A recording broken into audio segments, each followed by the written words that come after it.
Step into a world of cobalt dreams, where the boundaries between reality and imagination finally begin to fade away into the blue. Our stories capture the ethereal beauty of the subconscious mind in high definition. Subscribe today and let your imagination take flight with our newest cinematic series. The house cost me $387,000. 34 years running the parts counter at a Caterpillar dealership in Fresno, California. Every morning at 5:15, coffee in a thermos, 40-minute drive down Highway 99. I never called in sick. Not once in 34 years. When I retired, my supervisor Don shook my hand and said he'd never replaced me, and he meant it as a compliment. I took it as one. I bought the house in Sycamore Ridge, a small community about 20 miles outside Asheville, North Carolina, in the spring of my 63rd year. 3 bedrooms, a covered front porch, and 4 acres of land that backed up against a creek you could hear from the kitchen window when you left it open. The real estate agent called it a forever home. I didn't correct her, but I'd already been calling it that in my head for 2 years before I ever set foot inside it. My wife Linda passed 8 years ago. Breast cancer, diagnosed in October, gone by March. We never had children of our own, but her sister Paulette had 2 boys. Derek and Connor. They called me Uncle Ray growing up. I coached Derek's Little League team one summer when he was 11. Connor used to come over on Saturdays and help me change the oil on whatever I was driving that year. Good kids, both of them. Or so I believed. I moved into the Sycamore Ridge house on a Tuesday in April. I spent the first week just walking the property, learning where the sun hit the porch in the afternoon, where the deer came through in the early morning, how cold the creek ran. I didn't have a plan for any of it. That was the point. For 34 years I had a plan every single day. Now I didn't need one. Paulette called on my 3rd Saturday there. We talked for about an hour. She asked about the house, the neighbors, whether I'd met anyone on the road yet. I told her about the retired couple, 2 properties over, Jim and Helen, who'd brought over a pie the day I moved in. She laughed and said that sounded like something out of a movie. I told her it felt that way too. Then she mentioned Derek. She said he'd been going through a rough patch. He was 31, living in Charlotte, working in sales for a software company. She said the job wasn't going well.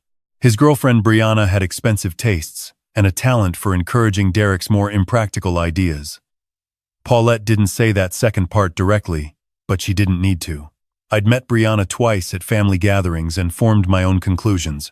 I told Paulette I was sorry to hear it and asked if there was anything I could do. She said no. She just wanted to mention it. I thought that was the end of it. Derek called the following Wednesday. He opened with small talk, asked about the house, said he'd love to come see it sometime. I told him the door was always open.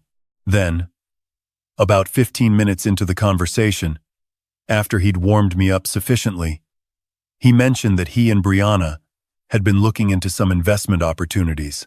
I said that sounded interesting and waited. He told me that short-term vacation rentals in the Asheville area were generating serious income.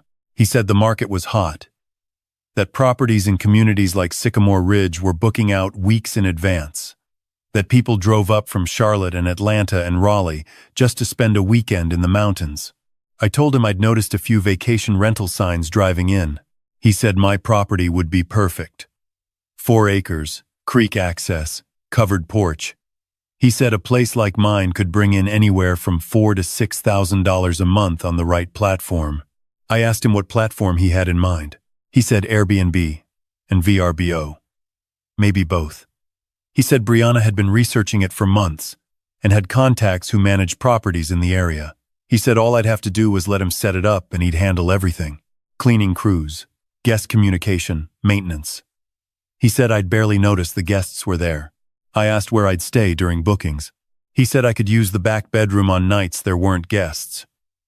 He said most bookings would be weekends, so I'd have the house to myself most of the week. I want you to understand what he was describing. He was proposing to rent out my home, the home I had purchased with 34 years of my own labor, to strangers on weekends while I moved myself into the smallest room in my own house on a schedule determined by his booking calendar. And he was presenting this as a favor to me. I told him I wasn't interested. He didn't argue. He said he understood, that he just wanted to float the idea, that there was no pressure. He asked about the creek and whether the fishing was any good. We talked for another 10 minutes and hung up. I went back to the porch and sat with my coffee and watched the tree line and thought that was the end of it. It wasn't. He called again 2 weeks later. This time, he had numbers. He'd spoken to a property manager named Greg, who operated 12 rentals in the Asheville area. Greg had walked him through projected occupancy rates, average nightly prices, seasonal adjustments. Derek told me that conservatively, my property could generate $52,000 a year. He said he would take 20% for management and split the rest with me. I asked him to do the math out loud. He said I would receive roughly $41,000 annually. I told him that $52,000 minus 20% was not $41,000 and asked him to try again. There was a pause. He said he'd also need to cover startup costs, photography, platform fees, initial supplies for guests. He said those would come out of the first few months of revenue. I said no. I told him I'd said no the first time, and that hadn't changed. I said I'd bought the property to live in, not to run as a business, and that I wasn't interested in strangers sleeping in my bed while I squeezed into the back room. I told him I appreciated that he was looking for opportunities, but this wasn't one I was going to be part of. He said I was being short-sighted. He said a man my age should be thinking about income, about what happened if my health changed, about whether I'd really thought through the long-term finances of retirement. He said he was trying to help me. I told him I'd managed my finances for 34 years without his help, and I was confident I could continue to do so. He went quiet. Then he said okay. He understood, and we ended the call. I told myself that was really the end of it this time. A month passed. The dogwoods bloomed along the creek, and I spent 3 mornings in a row sitting out back with coffee watching the deer come through. Jim from next door came by one afternoon and we talked for 2 hours about nothing in particular. I started sleeping past 6 for the first time in my adult life. The property felt like mine. I felt like myself. Then Paulette called. She was gentler about it than Derek had been, but she was making the same argument. She said Derek was struggling and that I had more space than I needed, and that helping family didn't mean giving anything away, it just meant being flexible. She used that word 3 times. Flexible. I told her I understood Derek was going through a hard time, and that I was sorry for that. I told her I'd already told him no twice and that my answer hadn't changed. I said if Derek needed financial help, I was willing to discuss that separately, but that my home was not available to be rented out to strangers. Paulette got quiet the way people do when they're deciding whether to say the next thing. Then she said that Linda would have wanted me to help family. I stayed on the line for a moment without speaking. Then I said that Linda had also respected other people's boundaries, and that I was going to end the call now. I hung up and sat at the kitchen table for a long time. I want to tell you about the week that followed, because it's important for what came later. I called my attorney, a man named Frank Delgado whom I'd used for the house closing and a few other matters over the years. I told him what had been happening. He listened carefully and asked a few questions. He told me that if anyone attempted to list my property on a rental platform without my authorization, it would constitute unauthorized commercial use of my property and potentially fraud. He told me to document every conversation I could remember. He told me to consider security measures. I spent a Saturday at the hardware store. I installed a new deadbolt on the front door with a code only I knew. I put a combination lock on the back gate that led from the driveway to the rear of the property. I purchased 4 security cameras, 2 covering the front approach, 1 on the back porch, 1 on the driveway, and had them set up and running by Sunday evening. All footage went to a cloud account I set up that afternoon.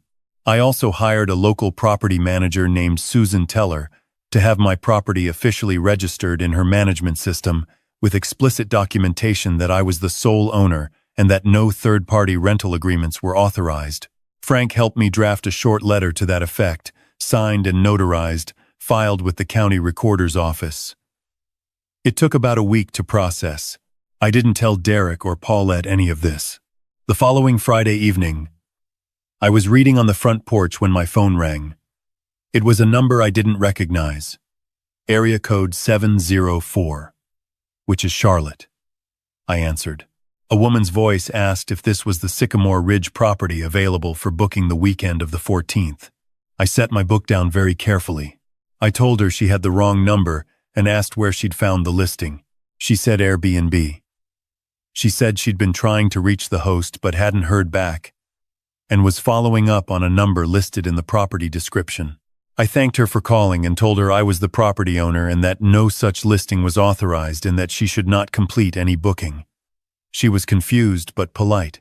I got her name and contact information before we hung up. I went inside and sat at my computer. It took me about 4 minutes to find it.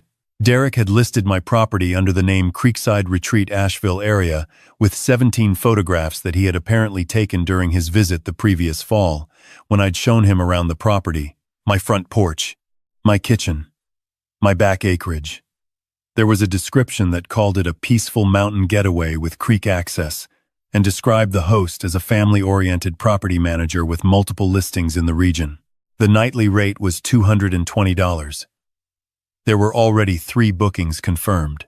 I called Frank at home. He told me to take screenshots of everything immediately and not to contact Derek yet. I did exactly that. Then I called the non-emergency line for the Buncombe County Sheriff's Office and reported an unauthorized commercial listing of my property. The deputy who took my report was thorough and patient and told me to forward the documentation to an email address he gave me. Monday morning, Frank filed for an emergency injunction to have the listing taken down and to prohibit Derek from entering the property or conducting any rental activity. He also contacted Airbnb's legal department directly with my notarized property documentation. The listing was removed by Tuesday afternoon. The injunction hearing was Thursday. Derek showed up with a lawyer, which told me Brianna had been more involved in planning this than I'd originally understood. His attorney argued that Derek had a long-standing family relationship with the property and a reasonable belief that informal permission had been granted. Frank presented the 2 documented phone calls in which I had explicitly refused, the notarized letter on file with the county, and the security camera footage showing Derek on the property the previous fall, taking photographs after I had declined his proposal.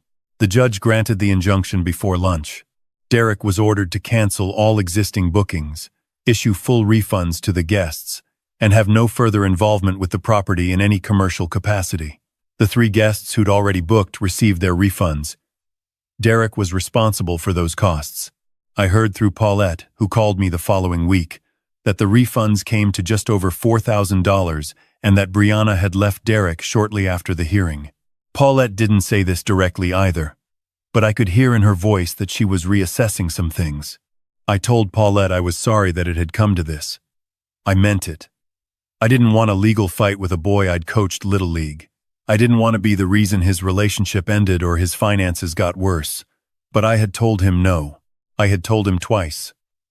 I had ended a phone call with his mother over it, and he had photographed my home without my permission and rented it to strangers anyway, and expected that I would either not notice or not do anything about it. Paulette asked if I would consider talking to Derek. I said I would, when he was ready to have a genuine conversation. I haven't heard from him since. That was 7 months ago. The dogwoods are long done now. The leaves have come in full on the oaks along the creek, and the mornings have started getting that particular chill that comes off the water in late September. Jim brought over venison sausage last weekend from a deer he'd taken on his property, and we grilled it on the back porch and talked until it got dark. I still sleep past 6 most mornings. I still hear the creak from the kitchen window when I leave it open. The cameras are still up and they'll stay up. Not because I'm afraid of anything, but because I am a man who spent 34 years making sure the parts were in order before anything went wrong. Old habits don't disappear. They just find new purposes. The house is mine. I paid for it with time I cannot get back, and I intend to spend what time I have left inside it on my own terms. That is not stubbornness. That is not selfishness. That is simply a man knowing what he has earned and being unwilling to pretend otherwise for the comfort of people who never once sat in that Friday morning traffic on Highway 99. The porch faces west. In the evenings, the light comes through the trees at a low angle and turns everything the color of old wood. I sit there most nights with a glass of water or sometimes something stronger, and I listen to the creek and I do not think about much at all. That is exactly what I came here for.